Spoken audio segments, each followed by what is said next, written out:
David Locke joining PK and Jake Scott, and David Locke's weekly interview is brought to you by the Murdoch Auto Team. Yeah, they're basketball people for sure. Mr. Locke, man, you're joined with Jake Scott and myself. How the heck are you? Morning, David. Nothing better than a Friday with the boys. How are you? I missed DJ, but I didn't get to talk to Jake earlier this week, so that fills that gap.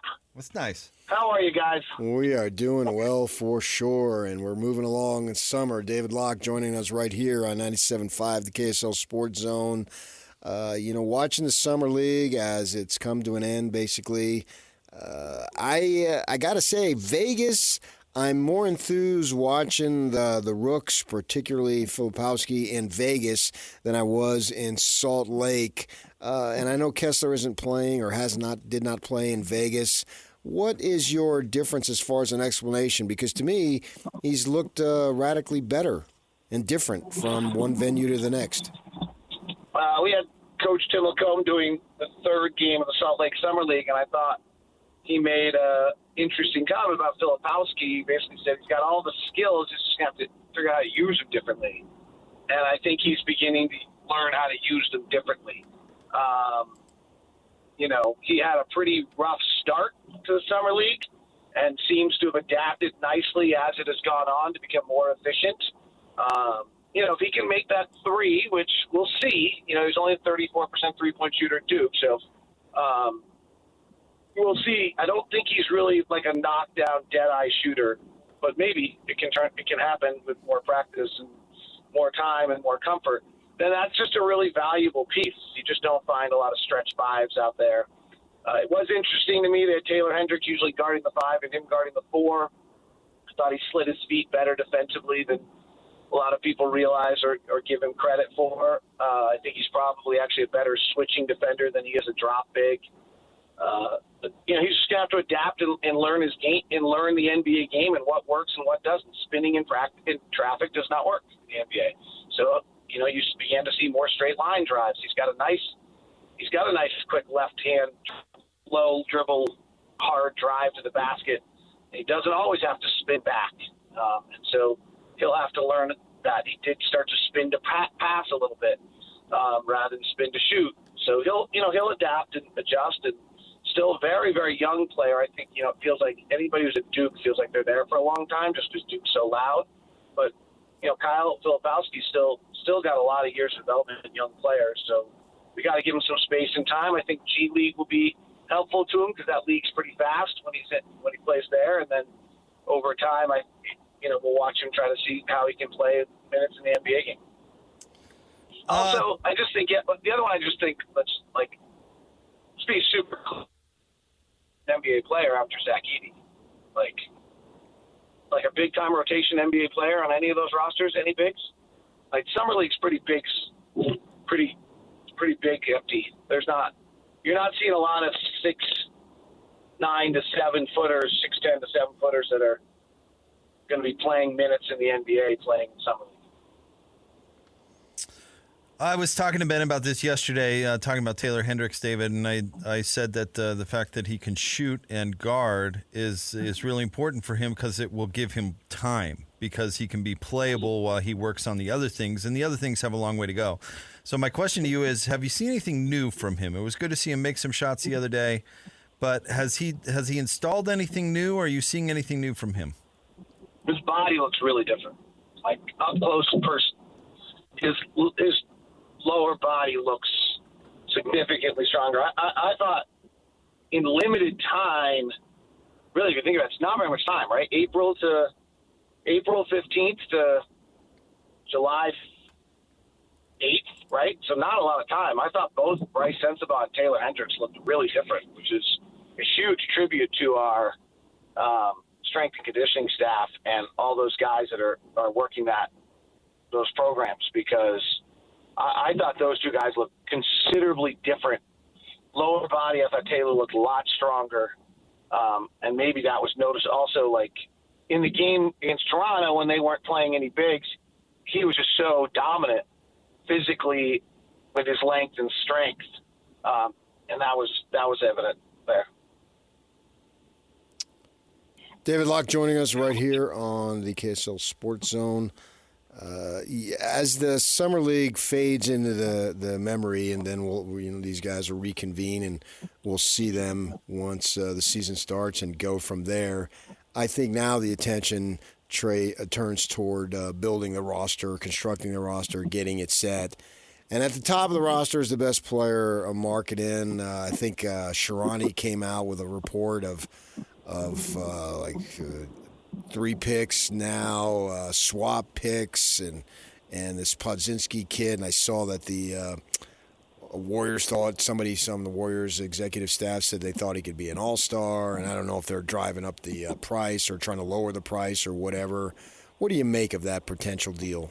Well, the word I have, I don't know if it's accurate, but just like the murmurs, right, is that the Warriors are just totally unwilling to move Podziemski or Kuminga right now. Like they really believe that those are their guys for the future. It's a little surprising to me.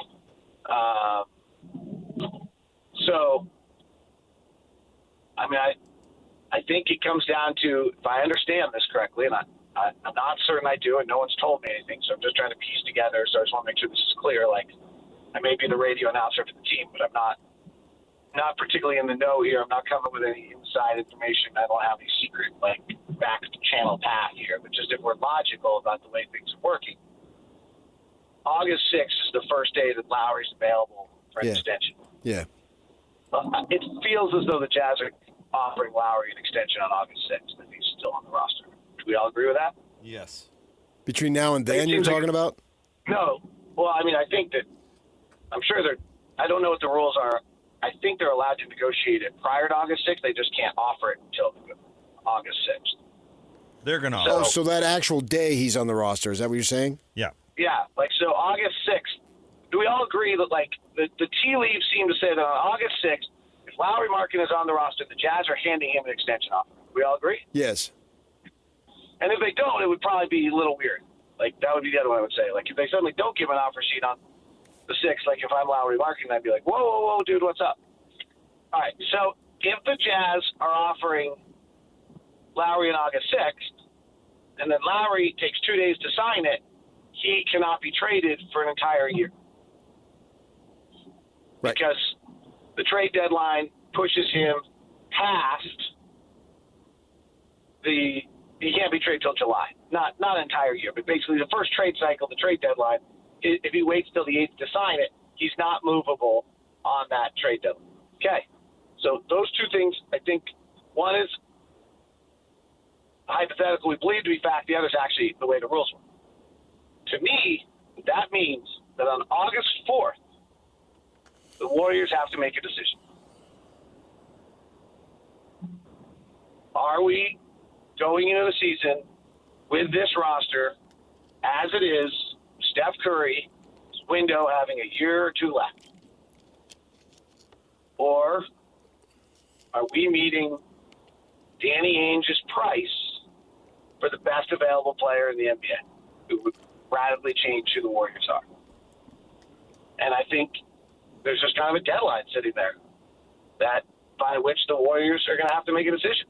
If all these conversations have taken place, I haven't heard anyone deny them. So again, without knowing, I will assume that those conversations have in fact taken place. Seems reasonable. Like as somebody said to me, Danny Ainge is the king of fishing expeditions. So Danny may be on a little bit of a fishing expedition to find out whether he hooked something big. And on August 4th will be pretty much the day the Warriors in their office have to make a decision, or whomever else might be involved in this. Remember, we never saw Cleveland coming until the Cleveland deal got done for Donovan. So whoever it is, August 4th and 5th, people don't jump up, then the Jazz make their move. If you see the Warriors, let's just say for hypothetical sake, they make that move and they don't trade those two players that you just mentioned that they've got to keep, their two younger players, and we'll give them Markkanen just for argument's sake. So now they got the two players, Curry, Green, Markkanen. Do you see that as a contending team, though? Oh, yeah, I think they're really good. So if they had Lowry, they're really good. Steph's great still. Clay was not great. Clay has not been great. The upgrade from Klay Thompson to Lowry Markkinen from Klay Thompson is dramatic. Longer, bigger, just good shooter. Like, dramatic. Yeah, but Green gets in the way of winning, and I'm not sure those other two guys are ready to be as good as they will be. Well, I have a hard time saying guys want to win a championship gets in the way of winning. I do agree that he is mercurial, but I'm not sure he gets in the way of winning. And I actually think they've nicely upgraded their roster with all the little moves that they've made around. Yeah, they've made some good smaller moves. I agree. Yeah. So, I think that team, the first thing is it's really, really hard in this day and age to have 240 minutes of good basketball on the court. So that's one thing I would say. Like, it's hard to have a full roster. And if they do that, I don't have their exact depth chart in front of me, but I think they would have a full 240 minutes of basketball. Right? So they're starting Steph, probably DeAnthony Melton, or maybe Podziemski, Lowry Markkinen, Jonathan Kuminga, Draymond Green. 2 non-shooters on the floor is a little bit of a problem. They would have, under your scenario, they would have DeAnthony Melton. I'm trying to remember who else they signed, but they made some other nice signings. I think they're pretty good at that point. And I think they might have Kayvon Looney's still on their roster right now. And everyone thought they were going to have to get rid of him. They haven't done that yet. So I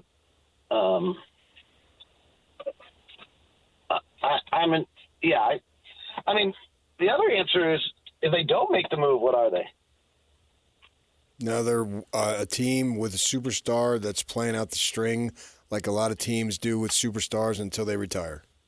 Dirk with the And they're what like, so OKC is going to be the favorite, Minnesota, Dallas, Denver. Yeah, Then are they the fifth best team in the West? Is New Orleans the fifth best team in the West? The Warriors? I don't see it. Right. So, I mean, on that level, that's where I think August 4th gets really hard on the Warriors. Right. Are they really just going to run Steph out there as like Kobe Bryant his final years with the Lakers when they're just terrible? But Yeah. Steph's still good. That's the difference. Kobe wasn't good then. So I was saying yesterday, it feels to me like it's a similar situation to the Rudy Minnesota thing in a sense that Lowry's like, I mean, what you're describing to make them better, I totally agree with. But he's like the only guy, right? I mean, this is where Ainge really has leverage. Now, you said best player available, sure, but is there even a plan B? Well, maybe Brandon Ingram. Yeah. Plan B from the Jazz perspective? No, for Golden State. Oh, okay. I mean, how much? Like, Rudy was the only one Minnesota could trade for. Like, there wasn't another player in the league that filled their needs, and that's why they had so much leverage. I think it's something similar here. Yeah, I mean, there's not another piece that changes who the Warriors are. Well, plus he doesn't dribble. He's fine with standing there and shooting. I mean, he doesn't have to have the ball the whole game. Like, he fits for a lot of reasons. Right. No, he fits to everybody. He fits on every roster for everybody. Yeah. He's incredible. Do you think that there's other potential moves because you look at what the Jazz are trying to do? They've got a host of young guys, and they still have Clarkson. They still have Collins.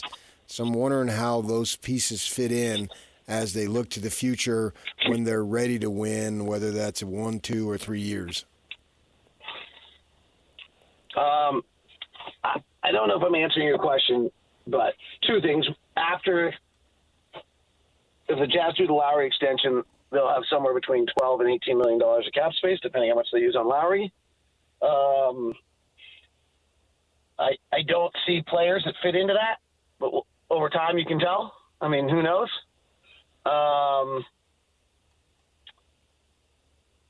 The other thing I think is happening in the league right now is the unintended consequence of all these aprons is I think that it's making it more difficult for teams to make moves and add pieces. Either they're over the apron and then they have to make exactly the type of deal they can make is limited, or they're so worried about the apron that they're not willing to make a deal where they'll bring in more money. And I think that has quelled a trade market for the types of players you just mentioned with the Jazz.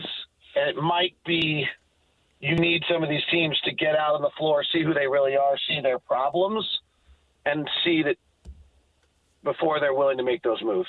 Because I think on salary cap structure, those are getting more difficult than they used to be.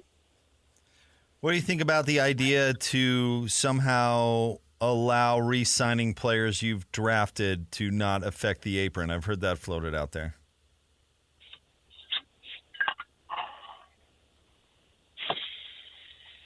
I thought it was interesting, too. At first glance, I just dismissed it. But then you think about it, I mean, rewarding teams for drafting well and keeping players they've drafted, and if the idea is to keep, reward teams and keep their superstars home, I think that's actually an interesting way to do it.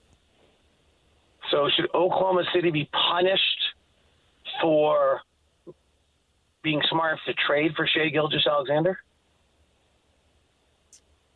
Well, that's the idea is you could pay Shea and then you can pay Chet whatever too. And you won't have to, or whoever, right. Williams or whatever. And you wouldn't have to decide, well, we've got to ship at least one of these guys out. You could retain some. So in a way, it would be punishing the players traded for, but they'd still get their money. This all started with the Warriors because of Steph Curry, Klay Thompson, and Draymond Green. Right. Well, it's the Warriors, I think, floating it out there, so that would make sense. Right, yeah. The Warriors are the ones who are like, we shouldn't be penalized for the fact that we drafted our players. Right. And Boston would have Jason Tatum. So it's I have to really digest it. What's interesting to me is that your first glance on is, that's good for small market teams that have to build through the draft. And then the first two examples of we get of teams where it would be helpful are two large market teams, where it would allow Boston to re-sign Jaylen Brown and Jason Tatum for whatever without having the impact, any restrictions. And then it would and so I don't know that gets interesting of whether or not that actually is helpful or not. So I'd have to figure out what we're really doing with it. This is interesting to watch right now. The aprons are having a huge impact on teams. I'm not sure every front office understands exactly how it's going to play. Some are overreacting, some are underreacting, some are lying about it and using it as an excuse. And it's pretty fascinating. And it'll be interesting to see what the impact on the game is. There's a bunch of things going on in the league right now that are fascinating. Like the amount of teams that might be really bad this year is really interesting too. It could be as many as 7 really terrible teams. And so then what does that do? And that, they've worked so hard to get rid of that, and they've done a nice job of flattening the lottery odds, which seemed like it was going to take away tanking. But on the other end, you still have 7 teams that are just at a stage in their development that you can call it tanking or whatever you want, but there's a real chance that 7 teams are terrible this Yeah. year. This idea of small market, if you have a small market owner who's willing to spend big dollars, is it really a small market in the way we define small markets as a disadvantage? Yes, to some extent, but I also think, the 4 best teams in the West this year are going to be Minnesota, Oklahoma City, Denver, and Dallas, right? So that's, I'm not sure that's small. That's not big market, certainly. The 4 best teams in the East are going to be Boston, Philadelphia, huge markets, Milwaukee, New York. So 3 of those 4 are big. So I just think it has to do with roster building. That's what the league's trying to do. Right. Is build it so that any team can roster build. There's still advantages to being one of the free agent cities. Very subtly, I think Miles Bridges kind of said, I want to go to New York. And had the Jazz offered more for Miles Bridges, would have he come to Salt Lake? I don't know. I think there's a little question there. Yeah, I just think this small market thing is overstated. Phoenix is a small market, but Ishbia wants to spend trillions of dollars. Right. So what's the difference? Also, if you listen to James Dolan, who everyone is, nuts, but actually his comments he made the other day are really, really fascinating. And I don't want to bore our listeners with it because it gets into the economics of the NBA. But he made some really, really interesting comments about what he thinks of the new TV deal. And there does seem to be something going. It's going to be really fascinating to watch. I'll try to make it really short here because I'm following it obviously closely because it might make radio announcers super important, which I like. But because of the fall of all of the regional sports networks, the projected local revenue on TV is very low for most markets right now, which means that in this negotiation, it seems, at least, we haven't seen the details, that the NBA may have been willing to give exclusivity to its partners at a much higher rate than usual, meaning that the Miami Heat, because they're the Miami Heat, may end up playing as many, I don't know, I'm kind of speculating here, 20 games that are on either Peacock, Amazon, ESPN Plus, and that are not on local TV because local TV is not generating income anymore. Well, if you're James Dolan and you own MSG Television and you are driving a lot of revenue out of your local TV and you're one of the very few and you're about to lose 20 games on your network, then you are pissed.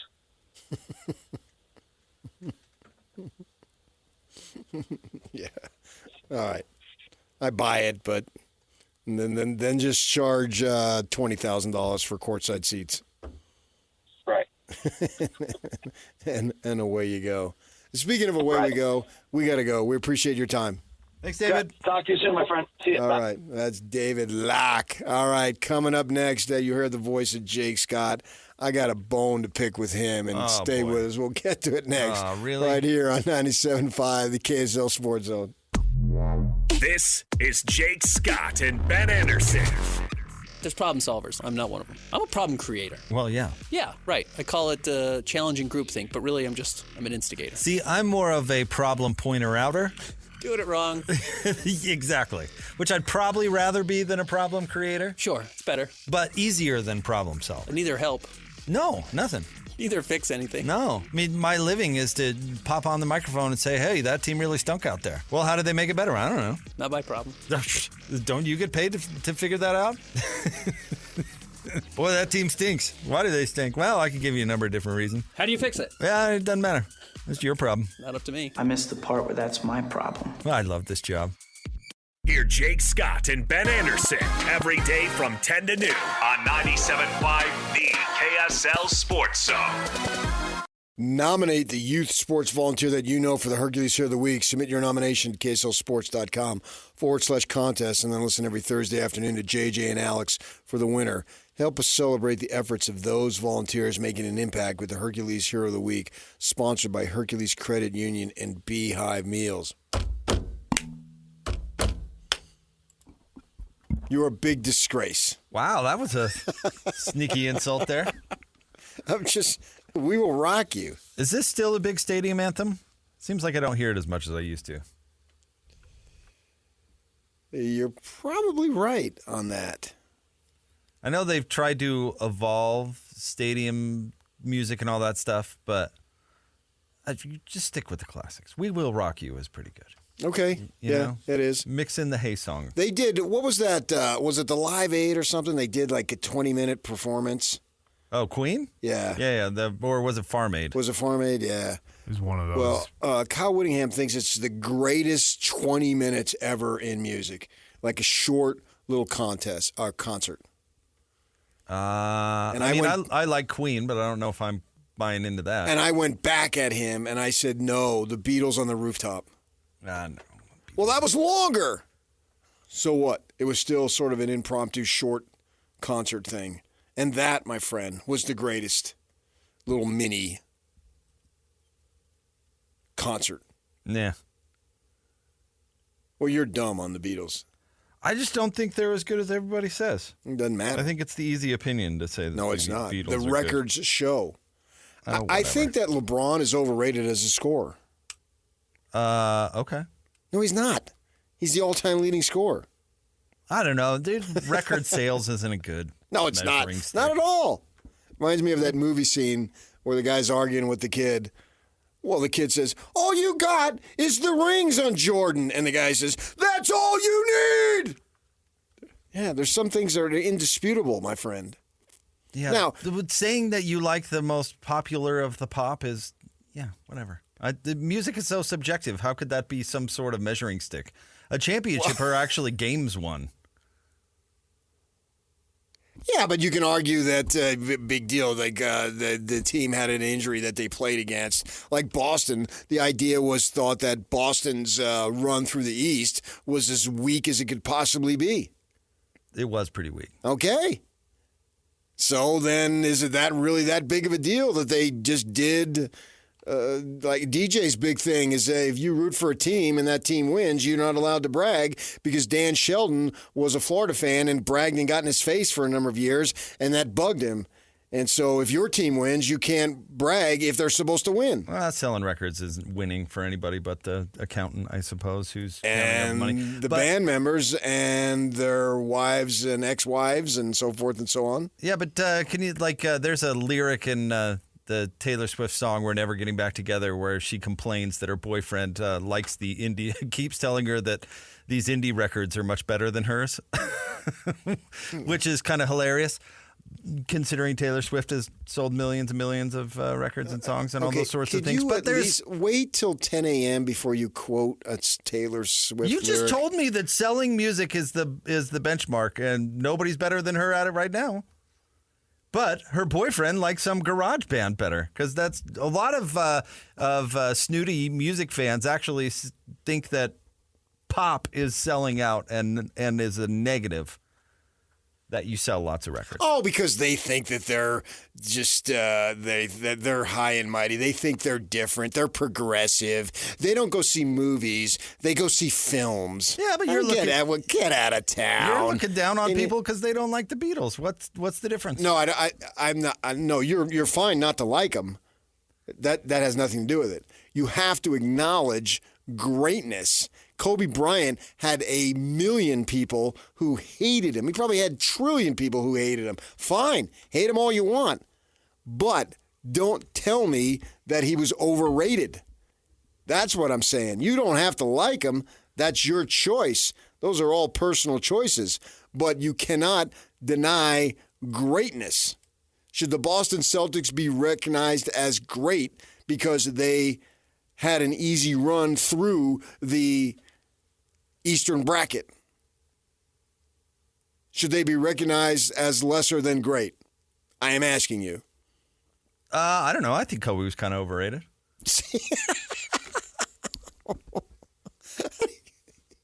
You are so wrong about that. Why? How can Kobe Bryant be overrated? I don't know. He's a volume shooter. Who was it? Whatever. MJ here across the street at Delta Center, which you were instructed not to use the. Nobody told me. They don't like me over there. I don't even get their emails, like when they make the trades and stuff or press conference. They don't even send them to me. He was like 13 of 45 when he made the last shot. Okay. That's not volume shooting? Sure. So if your definition of overrated is volume shooting, why wouldn't you put MJ in that category? We're not talking about MJ. Why wouldn't? But I just brought him up, so now we are. Why wouldn't you put him in that category? He was a bit of a volume shooter, sure. Who wasn't? Who isn't among the greatest? Was Malone a volume shooter? He was probably, so he was probably a little more efficient than... Well, no, but that's the difference. I'm just talking about volume, not efficiency. Okay, is this a science class? There's a difference. Is there? All the great ones are volume shooters. Adam tweets this in. This is a great line. He says, PK liking the Beatles and Sinatra is like saying your favorite food is ice cream. That's a great line. Is ice cream food? That's a great line. Is ice cream food? I would argue that it's not food. I would argue that somebody just told you the Beatles were good once, and you were like, oh, okay, well, that's what I'm supposed to think. So I'm going to jump on board, and then I'm going to crap on everybody who says that they're not the best thing ever. I want you on July 29th to go up to practice at Utah and get in Whittingham's face and say the Beatles are overrated. They are not good. They're crap. I want to be there when you tell him that. I'm never going to get in Kyle Whittingham's face. That doesn't seem like a good thing. But I'd go up. I've had rock discussions with him before. I want you to throw that hot take I want by you him. to get in his face and tell him that. I want you to be passionate about it. Again, I'm not getting in anybody's face. Why not? You're getting in my face. I'm sitting way over here. Metaphorically speaking. I'll go tell Whit the Beatles are overrated. Sure. Why not? And Kobe's overrated. Whit likes the Stones anyway. I'm sure he does. Yeah, I've been. Who don't? I've been to sitting in front of him at a Stones concert. I seen both of yous. That was a great show.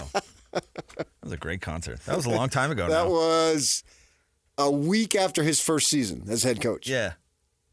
And he had the big upset win in Provo that got them bowl eligible. So he was feeling really good.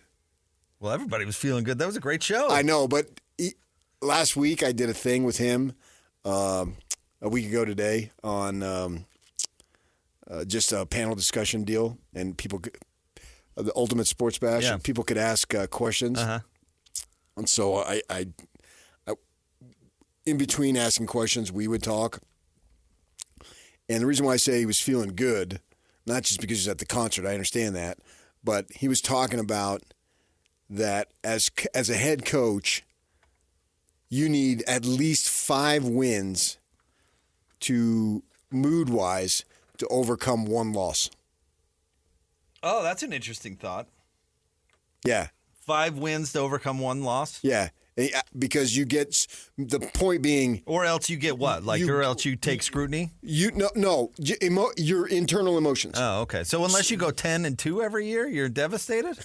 That's pretty rough. But they suffer more with losing than they do the joy of winning. I've had multiple coaches tell me that. He put the number on it. Football, basketball might be different in all those different sports.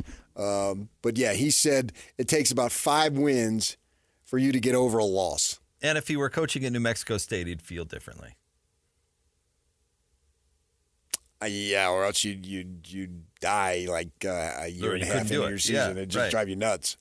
I mean, that's probably a good mentality to have at Utah, a place where you can win 10 games. But well, that's where he's at. But I get it. I think they suffer losing harder than way harder than they enjoy winning. I think that's circumstantial, though, I guess is my point. Yeah, okay, it's circumstantial, but the philosophy isn't. But Gary Anderson probably would have told you that when he was at Utah as the defensive coordinator, and then going to Utah State, he certainly didn't feel that way. So then it would be 2. Yeah, you got to adjust the number. But the point is, you suffer harder losing than you experience joy winning. Yeah, maybe. Or is that just what you tell people so they... No, I think it's legit. Yeah. I don't think anything's legit anymore. Nothing is legit? Nothing. It's total anarchy. People are lying to my face 24/7. I love you, Jake Scott. Hey! Okay. Get on Twitter or X or whatever they do to contact us and tell Jake Scott what is legitimate. Just what? Anything. Yeah. Anything. Because you think legitimate. Nothing is legitimate. No. Yeah, absolutely. Let me know what's legitimate. I'll argue with it. Excellence in the summer league translates to quality play during the season. Okay, stop. You won't go there at all? No. Not at all. I've seen way too many bozos dominate summer league, and I've seen way too many end up be good players do nothing. How about Donovan Mitchell dominated summer league and Keontae George dominated summer league? Your volume shooter. Did Keontae dominate summer league? I don't know. Well, you played 2 games and you scored 30 points each game. Yeah, but you shot about 30%. So, and but shots, this gets to our point. Shots didn't go in. No, but my point is good players are volume shooters. Don't you pull that make or miss league crap. I don't want to hear it. I don't want to hear it from you. I hate when I hear it from everybody else. Why? It's such an easy explanation. It's such a dodge. It gets back to Gordon's why didn't the ball didn't go in the hoop thing with Boylan. It's just a way to duck a hard explanation of why you lost. Well, literally, I mean it's a make this. or miss league. I mean this sincerely.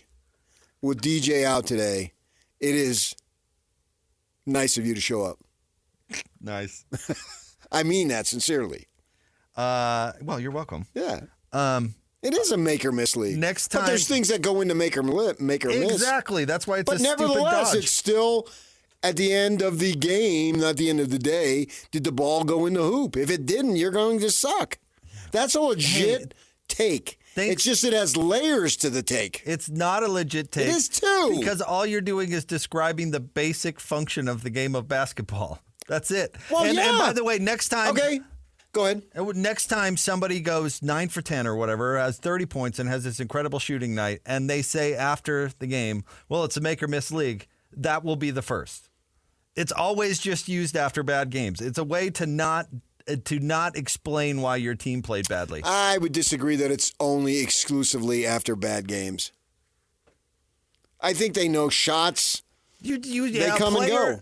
A player will come out and say, don't give me any credit for the good game because the ball just happened to go in this game. No, there's you things never that hear- go into it, you never but hear the final anybody say analysis that. is the ball has to go in the hoop. Yeah, and you only want to talk about those things when it goes right. And they don't want to talk about those things when it goes wrong. So then you come out and you say, well, it's a make or miss league. Thank you for describing basketball to me. Yeah. The basic function. As an answer to a question, But I think that's a legit philosophy. If you can draw up a great play and get a wide open, clean look, and if the ball doesn't go in, what are you going to do? hey, You going to beat yourself up over it? hey, Hatch, why did you get an F on that essay? Well, it's a pencil and paper thing. No, you no, know, no, it's no, a pencil. The pencil goes down on the paper, Not and it's the a pencil. same. It's exactly Not the same. Not the No, same. it's exactly the That's same. illegitimate. Whatever. Go to break. That's 100% You just hate to lose. illegitimate. You fool. All right. We got to get to something I really want to get to. And we'll do that. We'll probably do that at the top of the hour.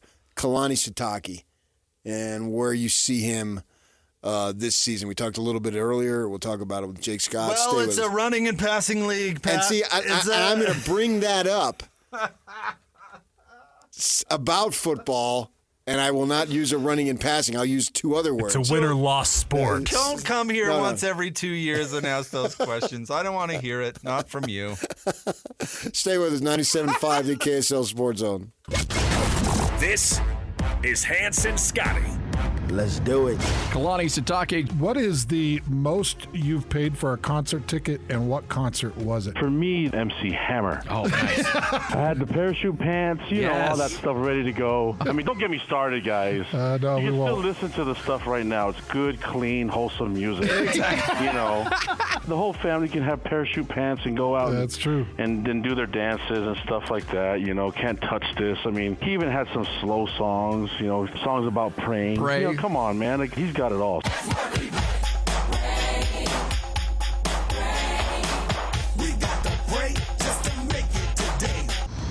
What kind of a show is this? Catch Hans Olsen and Scotty G every day from noon to 3 on 97.5 1280 The Zone, powered by KSLSports.com.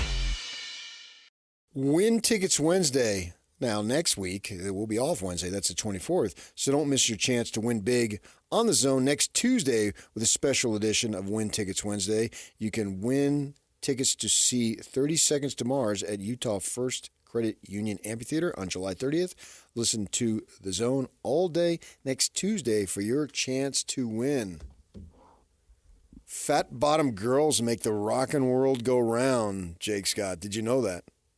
I was aware of this song. Ahead of its time. This is a great tune.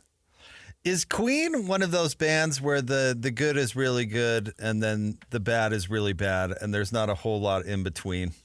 Queen is Scottie Pippen. Okay. Meaning? They're not MJ, but they're still really good. They're Hall of Fame worthy. Oh, sure. But, I mean, based on the top of the catalog. Well, sure. Like that song really stinks. And there's a lot of What song really stinks? fat bottom girls. Stinks? You don't like And it? there's a lot of Queen has a lot of They stinkers. make the rock and world go round. Get Yeah. on your bikes and ride. What are you talking about? Queen has a I lot of hate you. has a lot of stinkers. But a lot of great. But a lot of stinkers. You think this song? Play that. Give me some of that. This song stinks. It's not Listen one of to the the it's guitar. not- Get out of town. This is awesome. Stiffness in the bones. I don't know why bringing it back up would all of a sudden change my opinion. I have heard the song before. You make a man out of me. Whoa, listen to the good drums. Oh, yes. I mean, You're going to take me home tonight. lyrical genius aside, not a great tune. Oh, come on. You're going to let it all hang out. Fat bottom girls, you know what they do? Yes, they do. What are you talking about? You've ruined my whole weekend and it hasn't even started. You are illegitimate. That is an illegitimate take. Oh, I got one of the. Let's see. I'm never going to invite you back. This is very funny. Wild Turkey Fart Blunt, who says polls being fun equals legitimate, because he's making fun of my drop that Hans and Scotty play all the time. Okay. I don't get you, man. Well, nobody does. You're not the first. I don't know. But come on, polls are fun. Yeah. Polls? We were talking like. But come on, polls are fun. Football polls. Whose voice is that? That's a long time But ago. come is on, what polls that are is. fun. Whose voice is that?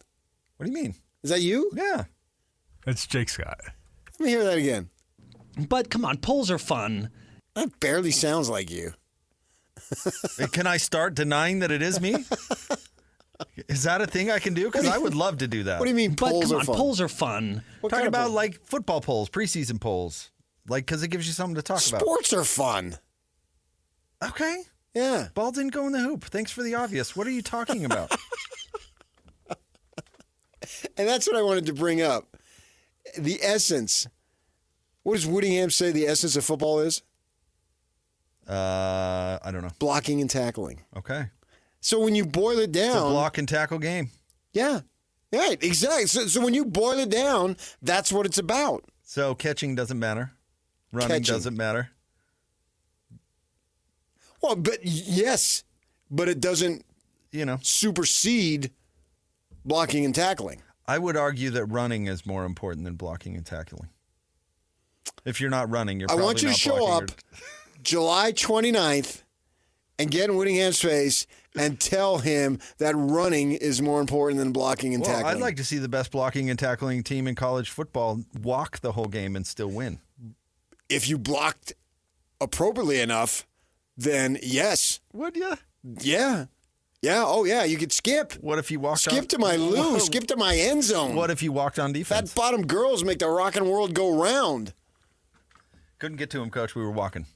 But I'll tell you what, if I would have gotten my hands on him, we would have tackled him. Right, but he was blocked so well. The perfect pancake block. I'm talking about the other side of the ball. How do you guard anybody if you are just walking? Well, obviously you have You're not to running. run. Running's more important. Thank you. It is not. That's the W. If you don't have blocking, you don't get no W because you don't get nowhere to run. You're going down, down, down.